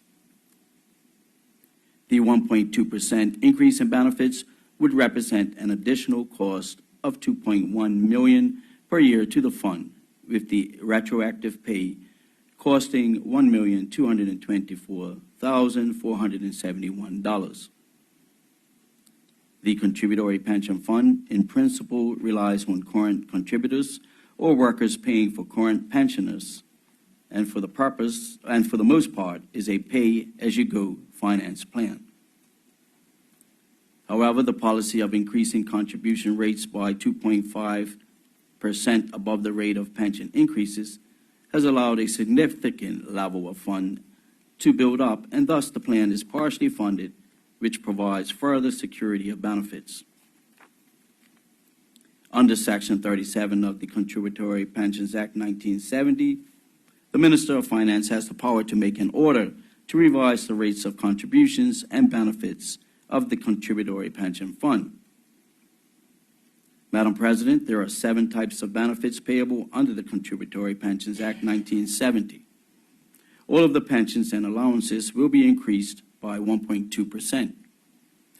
These pensions and allowances are the Contributory Old Age Pension, the Contributory Old Age Gratuity, Contributory Widows/Widowers Allowance, the Contributory Widows or Widowers Gratuity, the Contributory Disability Benefit, the Non-Contributory Old Age Pension, and finally, the Non-Contributory Disability Benefit.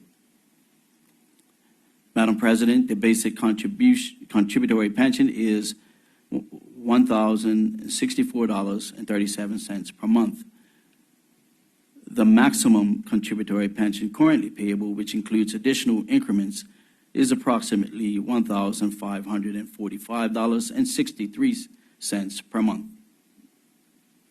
Altogether, some 13,540 persons currently receive benefits under the Act. The proposed 1.2% increase will raise the basic contributory pension to $1,077.14 per month, and the maximum benefit to about $1,564.18 per month.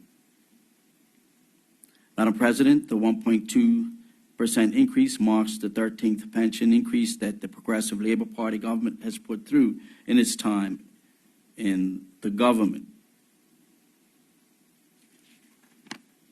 Those increases range from a high of 9% in 2004 to the 1.2% we are currently looking to implement. In every case, the benefit increase has either exceeded the prevailing rate of inflation or has been in line with the underlying trend rate, thereby placing seniors' pensions under the Consumer Price Index in good stead. Senators are advised that, based on the CPI, the cost of living increased by 1.2% from July 2018 to July 2019, when the last increase was granted. Therefore, the proposed benefit increase fully covers the prevailing rate of inflation. Madam President, the 2019 increase in benefits would normally be accompanied by a corresponding increase in contributions by an actuarially recommended rate of 3.7%. However, senators will recall that in the 2018 throne speech, government announced that Bermuda's social insurance system will be changed from a fixed rate contribution to one based on a percentage of income. Therefore, contribution increases will be delayed until the actuary completes the modeling to affect this policy objective, and the appropriate consultation takes place. Senators are advised that the actuary has completed the 2017 actuary report for the Contributory Pension Fund. This report will form the basis for all modeling to affect any design changes to the Contributory Pension Fund. And Madam President, it is also noted that contributions were last increased in August 2018 by 4.2%. Madam President, as at December 31st, 2019, the fund had net assets of over $1.95 billion, representing approximately 11.4 times the annual value of benefits paid in the 2018-2019 fiscal year. This is a relatively high level of funding, and when compared to 14 other regional Social Security schemes in a 2013 study, Bermuda's ratio is better than 9 of these countries, which have an average of 7.5 years. By comparison, the ratio for the Canada Pension Plan in 2018 was 8.1 times. The effect, Madam President, is that if the Contributory Pension Fund received no further contributions, it could still continue to pay out pensions at the prevailing rate for almost 12 years.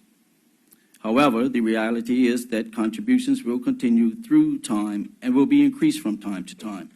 In addition, the prudent investment of the pension fund assets is also an important factor in the fund's financial position. In this regard, government's investment strategy for pension fund assets is achieving good results.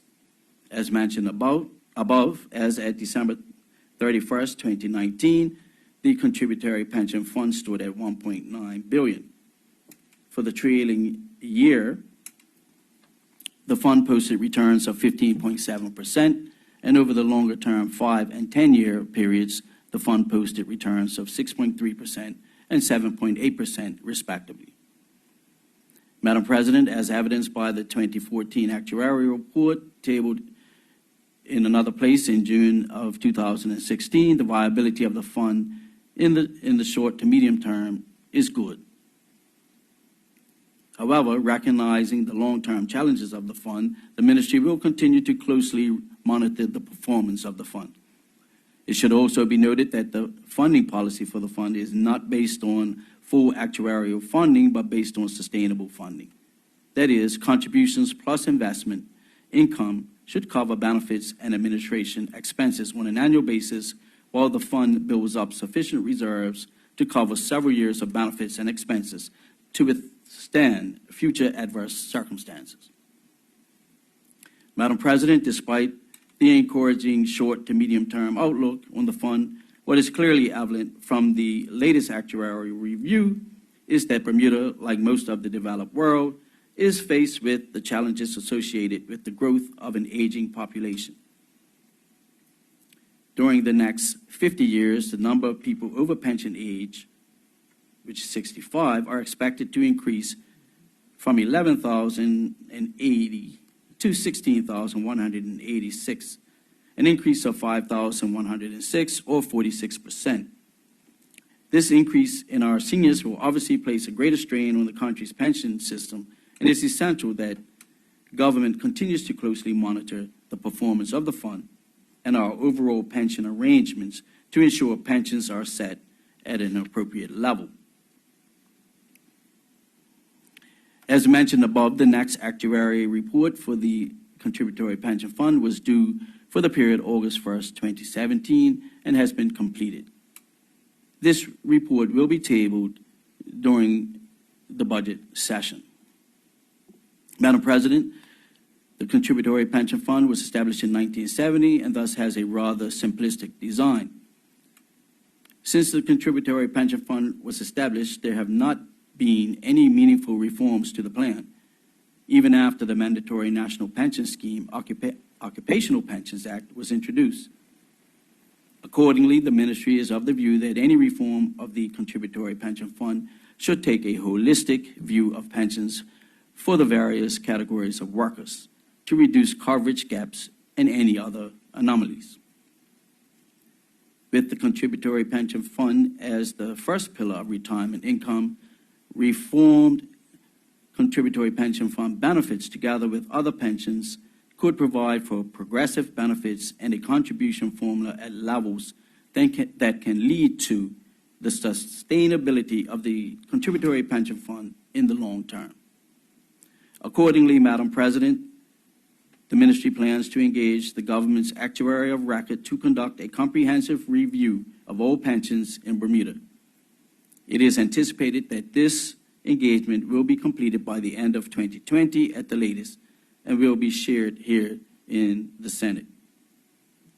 Madam President, in closing, I wish to assure members and, more importantly, current and future pensioners that the government is sensitive to the challenges facing pension plans of this nature and will endeavor to take the appropriate steps to enhance the benefits paid from the scheme, as well as ensure the fund has the ongoing ability to pay for such benefits.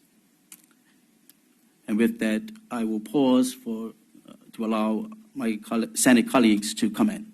Thank you, Madam President. Senator Campbell. And before I open the floor, I'd just like to acknowledge in the chamber the presence of the Financial Secretary, Mr. Anthony Manders.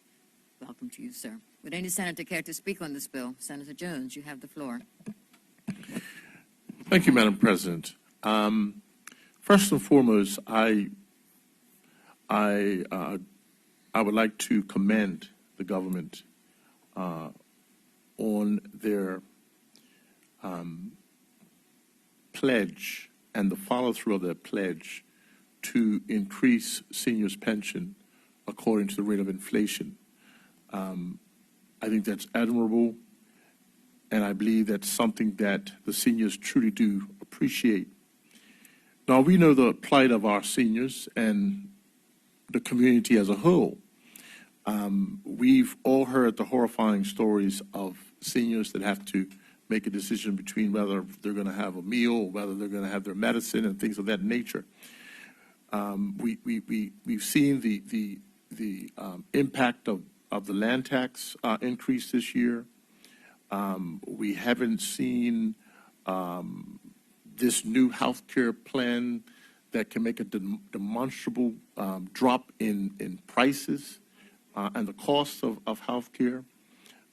We've seen food prices.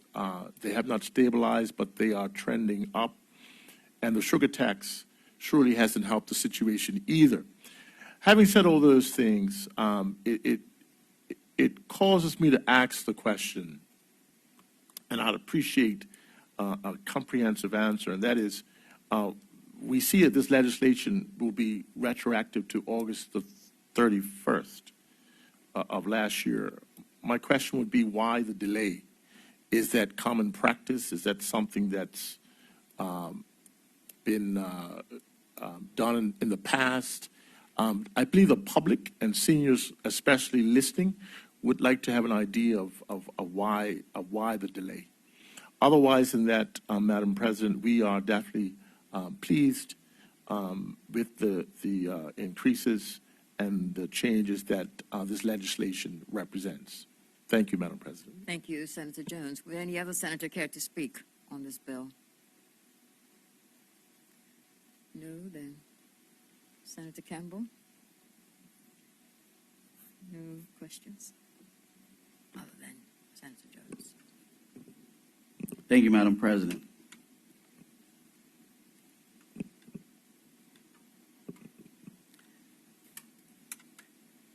The information that I have been provided with around the reason for the delay, Madam President, is due to the fact that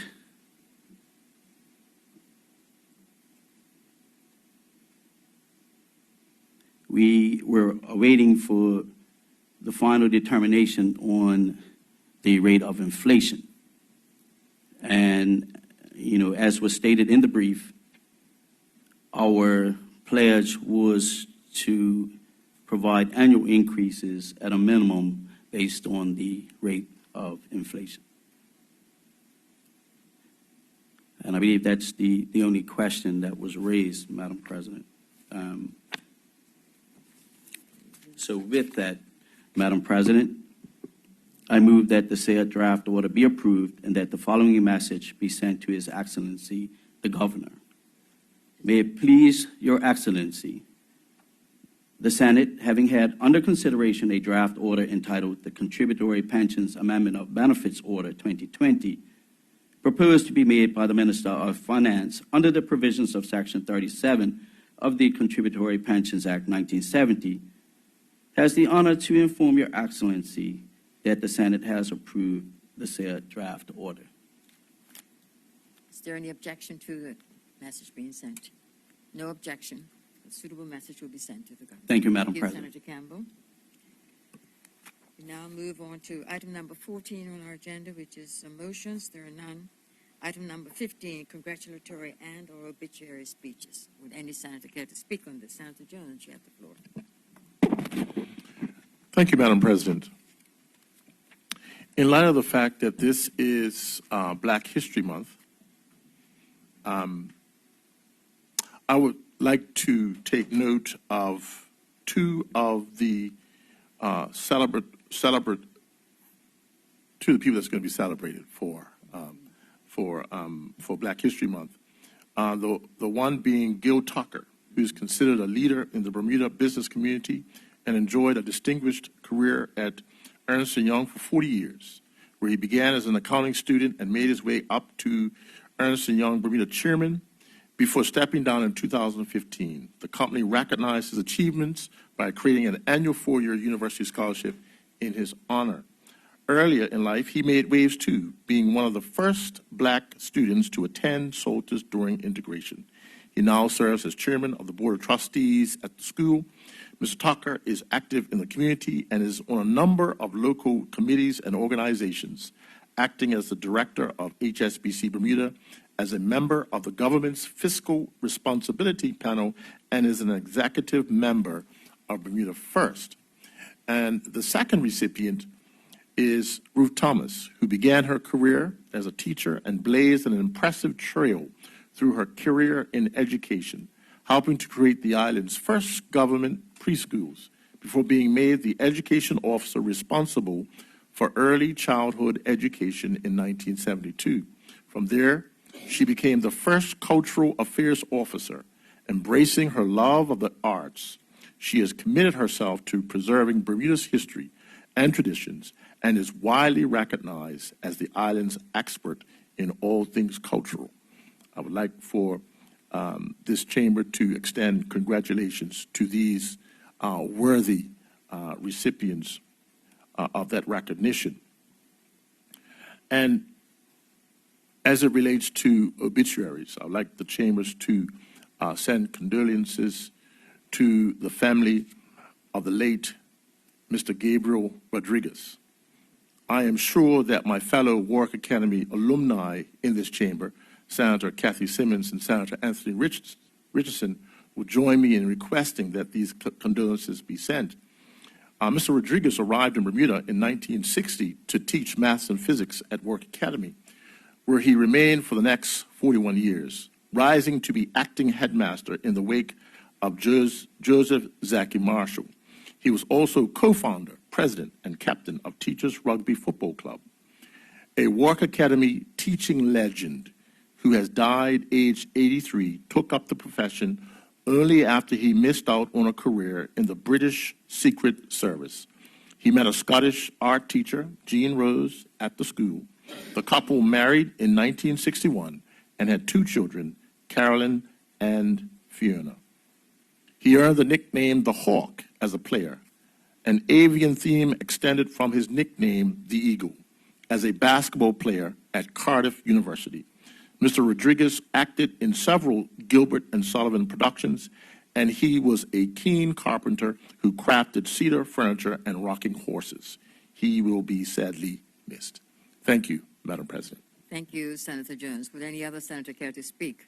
Senator Simmons? Anthea Simmons, Wade, Hi. you have the floor.